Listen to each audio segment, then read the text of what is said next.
ಹೆಸರುಬೇಳೆ ಮತ್ತು ಸಾಗು ಹಾಕಿ ಮಾಡಿದ ಪಾಯಸ ಇವತ್ತಿನ ರೆಸಿಪಿ. ನಮಸ್ತೆ ಫ್ರೆಂಡ್ಸ್, ಗುಡ್ ಫುಡ್ ಲ್ಯಾಂಡ್ ಚಾನಲಿಗೆ ನಿಮಗೆಲ್ರಿಗೂ ಆತ್ಮೀಯ ಸ್ವಾಗತ. ತುಂಬ ರುಚಿಯಾದ ಈ ಪಾಯಸ ಹೇಗೆ ಮಾಡೋದೆಂದು ನೋಡುವ. ಇಲ್ಲಿ ನಾನು ಮುಕ್ಕಾಲು ಲೋಟದಷ್ಟು ಹೆಸರುಬೇಳೆ ತೆಗೆದುಕೊಂಡಿದ್ದೇನೆ. ಪಾಯಸ ಯಾವ ಪಾತ್ರೆಯಲ್ಲಿ ಮಾಡ್ತೇವೆ ಆ ಪಾತ್ರೆಗೆ ಹಾಕುವ ಇದನ್ನು. ಹಾಗೆ ಒಂದು ಕಾಲು ಲೋಟದಷ್ಟು ಸಾಗು ತೆಗೆದುಕೊಂಡಿದ್ದೇನೆ ನಾನು. ಈಗ ಮೊದಲೊಂದು ತೆಂಗಿನಕಾಯಿ ನೋಡಿ, ಸ್ವಲ್ಪ ಎಳೆ ತೆಂಗಿನಕಾಯಿ ತೆಗೆದುಕೊಂಡಿದ್ದೇನೆ. ಮೊದಲನೇ ಬಾರಿ ನನ್ನ ವಿಡಿಯೋ ನೋಡೋ ವೀಕ್ಷಕರಾದರೆ ದಯವಿಟ್ಟು ಸಬ್ಸ್ಕ್ರೈಬ್ ಮಾಡಿ, ಹಾಗೂ ನಿಮಗೆ ಇಷ್ಟ ಆಯಿತು ಅನಿಸಿದರೆ ದಯವಿಟ್ಟು ಲೈಕ್ ಕೂಡ ಮಾಡಿ, ಹಾಗೂ ಫ್ಯಾಮಿಲಿ ಫ್ರೆಂಡ್ಸಿಗೆ ಶೇರ್ ಮಾಡಿ. ನೋಡಿ, ತೆಂಗಿನಕಾಯಿ ತುರಿದಾಯಿತು. ಇದನ್ನೀಗ ನಾನೊಂದು ಮಿಕ್ಸಿ ಜಾರಿಗೆ ಹಾಕ್ತಾ ಇದ್ದೇನೆ. ಇದಕ್ಕೆ ನಾನೀಗ 1.5 ಲೋಟದಷ್ಟು ನೀರು ಹಾಕ್ತೇನೆ. ಮೊದಲನೇ ಹಾಲು ತೆಗೆಯುವ ದಪ್ಪ ಹಾಲು ನೋಡಿ, ಚೆನ್ನಾಗಿ ಗ್ರೈಂಡ್ ಮಾಡಿ ಇದನ್ನೀಗ ಒಂದು ಪಾತ್ರೆಗೆ ಸೋಸಿ ತೆಗೆದುಕೊಳ್ತಾ ಇದ್ದೇನೆ. ನೋಡಿ, ಈ ರೀತಿ ಹಾಕಿ ಹಿಂಡಿ ಹಾಲು ತೆಗಿತಾ ಇದ್ದೇನೆ ನಾನು. ಇದು ಮೊದಲನೇ ಹಾಲು, ದಪ್ಪದ ಹಾಲು ಇದು. ಇದನ್ನು ನಂತರ ಕೊನೆಗೆ ಹಾಕಲಿಕ್ಕಿದೆ ಪಾಯಸಕ್ಕೆ ನಮಗೆ. ನೋಡಿ, ಎಲ್ಲ ಹಾಲನ್ನು ಅದೇ ತೆಂಗಿನ ತುರಿ ಮಿಕ್ಸಿಯಲ್ಲಿದೆ ನೋಡಿ, ಅದಕ್ಕೆ ಪುನಃ 1.5 ಲೋಟದಷ್ಟು ನೀರನ್ನು ನಾನು ಹಾಕಿ 2ನೇ ಬಾರಿ ಹಾಲು ತೆಗಿತಾ ಇದ್ದೇನೆ. ನೋಡಿ, ಒಂದು ಸಲ ಮಿಕ್ಸಿಯಲ್ಲಿ ರನ್ ಮಾಡಿ ನೋಡಿ. ಈಗ ಈ 2ನೇ ಹಾಲನ್ನು ನಾನೀಗ ತೊಳೆದಿಟ್ಟ ಸಾಗು ಮತ್ತು ಹೆಸರುಬೇಳೆಗೆ ಹಾಕಿ ಒಂದು ಅರ್ಧ ಗಂಟೆ ನೆನೆಯಲಿಕ್ಕೆ ಇಡ್ತೇನೆ ನಾನು. ಇದನ್ನು ಈ ಹಾಲಿನಲ್ಲೇ ನೆನೆಯಲಿ ಅದು. ನೋಡಿ, ಇದು 2ನೇ ಬಾರಿ ತೆಗೆದ ಹಾಲು. ಪುನಃ ಹಿಂಡಿ ನಾನು ಮಿಕ್ಸಿಗೆ ಹಾಕ್ತಾ ಇದ್ದೇನೆ ನೋಡಿ. ಅದನ್ನು 3ನೇ ಸಲ 1 ಲೋಟದಷ್ಟು ನೀರು ಹಾಕಿ ನಾನು ಹಾಲು ತೆಗೆದು ಬೇರೊಂದು ಪಾತ್ರೆಯಲ್ಲಿ ಇಟ್ಟಿದ್ದೇನೆ. ಅರ್ಧ ಗಂಟೆ ನೆಂದ ಈ ಹೆಸರುಬೇಳೆ ಮತ್ತು ಸಾಗನ್ನು ನಾನು ಬೇಯಲಿಕ್ಕೆ ಇಡ್ತಾ ಇದ್ದೇನೆ. ನೋಡಿ, ಸ್ವಲ್ಪ ನೀರು ಕಡಿಮೆ ಕಾಣಿಸ್ತದೆ ಇದು ಹಾಲು, ಹಾಗಾಗಿ 3ನೇ ಸಲ ತೆಗೆದ ಹಾಲನ್ನು ನಾನು ಇದಕ್ಕೆ ಹಾಕಿದ್ದೇನೆ. ನೋಡಿ, ಈಗ ಕುದಿ ಬರ್ತಾ ಇದೆ. ಮೀಡಿಯಮ್ ಹೀಟಲ್ಲಿ ನಾನು ಇದನ್ನೀಗ ಕುದಿಸ್ತಾ ಇದ್ದೇನೆ. ಬಾರಿ ನಾವು ಸ್ವಲ್ಪ ಈ ರೀತಿ ಸೌಟು ಹಾಕಿ ತಿರುಗಿಸ್ಬೇಕಾಗ್ತದೆ, ಇಲ್ಲಾಂದರೆ ಸಾಗು ಇರೋದ್ರಿಂದ ತಳ ಹಿಡಿಯುವ ಚಾನ್ಸಸ್ ಇದೆ. ಹಾಗೂ ಅದರ ಮುಚ್ಚಳವನ್ನು ಸ್ವಲ್ಪ ಸೈಡ್ ಓಪನ್ ಇಟ್ಟು ಅದನ್ನು ಬೇಯಿಸುವ, ಇಲ್ಲಾಂದರೆ ಅದು ನೊರೆ ಬೆಲ್ಲ ಹಾಲು ಉಕ್ಕಿ ಬರ್ತದೆ ಅದರಲ್ಲಿ. ಈಗ ನೋಡಿ, ಬೇಯಲಿಲ್ಲ, ಇನ್ನೂ ಸ್ವಲ್ಪ ಬೇಯಲಿಕ್ಕೆ ಉಂಟು. ಈಗ ಅಷ್ಟೊತ್ತಿಗೆ ನಾವು ಮೆಲ್ಲ ಉರಿಯಲ್ಲಿಟ್ಟಿದ್ದೇನೆ ನಾನೀಗ.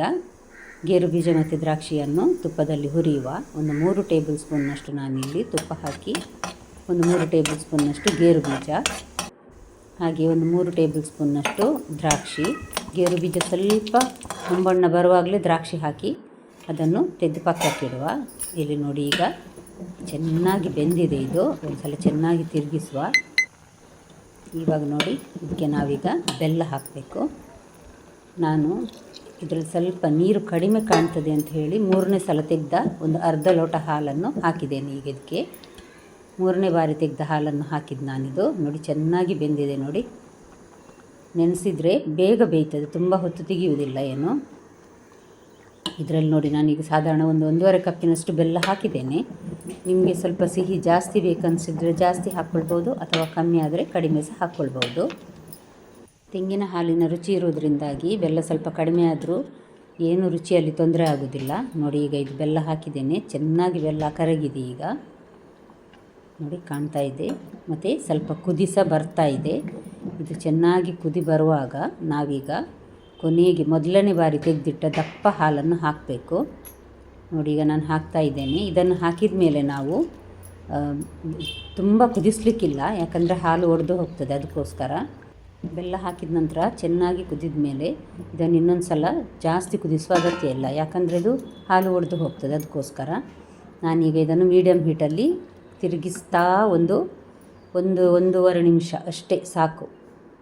ನೋಡಿ, ಇಷ್ಟು ಸಾಕು, ಜಾಸ್ತಿ ಕುದಿಸಬೇಕಾಗಿಲ್ಲ. ನೋಡಿ, ಇವಾಗ ನಾವು ಸ್ವಲ್ಪ ಏಲಕ್ಕಿ ಪುಡಿ ಪರಿಮಳಕ್ಕೆ, ರುಚಿಗೆ ಕೂಡ, ಮತ್ತು ಹುರಿದಿಟ್ಟ ದ್ರಾಕ್ಷಿ ಗೋಡಂಬಿ ಇದೆರಡನ್ನು ಹಾಕಿ ಗ್ಯಾಸ್ ಆಫ್ ಮಾಡಿ ಬಿಡುವ. ಮತ್ತು ಮುಚ್ಚಳ ಮುಚ್ಚಿದರೆ ಸ್ವಲ್ಪ ಹೊತ್ತು ಹಾಗೇ ಬಿಟ್ಟು ಬಿಡುವ, ಯಾಕಂದರೆ ಸ್ವಲ್ಪ ದಪ್ಪ ಆಗ್ತದೆ ಆಗ ಪಾಯಸ. ಜಾಸ್ತಿ ಸ್ವಲ್ಪ ತೆಳು ಬೇಕನ್ನಿಸಿದವರು ಸ್ವಲ್ಪ ಹಾಲು ಜಾಸ್ತಿ ಮಾಡ್ಕೊಳ್ಬೋದು, ಹಾಲು ತೆಗೆಯುವಾಗಲೇ ತೆಂಗಿನ ಹಾಲು. ನೋಡಿ, ರೆಡಿ ಆಯಿತು ಈಗ ಹೆಸರುಬೇಳೆ ಪಾಯಸ. ನಿಮಗೆ ಈ ರೆಸಿಪಿ ಇಷ್ಟ ಆಯಿತು ಅಂತ ತಿಳ್ಕೊಳ್ತೇನೆ ಫ್ರೆಂಡ್ಸ್. ದಯವಿಟ್ಟು ಲೈಕ್ ಬಟನನ್ನು ಪ್ರೆಸ್ ಮಾಡಿ, ಹಾಗೂ ಬೆಲ್ ಬಟನ್ ಪ್ರೆಸ್ ಮಾಡಿದರೆ ನಾಳೆ ನಾನು ಹಾಕುವ ಹೊಸ ವಿಡಿಯೋ ನಿಮಗೆ ನೋಡಲಿಕ್ಕೆ ತಕ್ಷಣ ಸಿಗ್ತದೆ, ಅದಕ್ಕೋಸ್ಕರ. ಹಾಗಾದರೆ ಇವತ್ತಿನ ರೆಸಿಪಿ ನಿಮಗೆ ತುಂಬ ಇಷ್ಟ ಆಯಿತು ಅಂತ ತಿಳ್ಕೊಳ್ತೇನೆ ಫ್ರೆಂಡ್ಸ್.